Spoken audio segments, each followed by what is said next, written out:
పాఠశాల ప్రధానోపాధ్యాయులు, ఉపాధ్యాయులు మరియు నాతోటి మిత్రులందరికీ గణతంత్ర దినోత్సవ శుభాకాంక్షలు.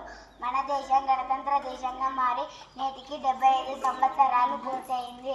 దానికి గుర్తుగా ప్రతి ఏటా జనవరి 26న మనం గణతంత్ర దినోత్సవంగా జరుపుకుంటున్నాం. గణతంత్రం అంటే దేశ అధ్యక్షులు వారసత్వంగా కాకుండా ప్రజల చేత ఎన్నుకోబడతారు. అంటే అధికారం ప్రజల చేతుల్లో ఉంటుంది.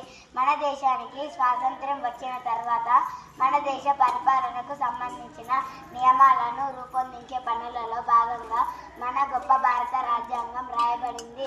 దీని వెనక ఎంతోమంది మేధావుల కృషి ఉంది. వారిలో ముఖ్యమైన వారు డాక్టర్ బిఆర్ అంబేద్కర్, వల్లభాయ్ పటేల్ మరియు నెహ్రూ. రాజ్యాంగ రచనలో పాల్గొన్న కమిటీలలో అతి ముఖ్యమైన డ్రాఫ్టింగ్ కమిటీలలో 7 మంది సభ్యులు ఉన్నారు. వీరి అంతిమ కృషి ఫలితమే నేటి మన రాజ్యాంగం. మనమంతా కూడా రాజ్యాంగంలోని విలువలకు, నియమాలకు కట్టుబడి ఉండాలి. అప్పుడే ఆ మహనీయుల కృషికి సార్థకత. జై హింద్, జై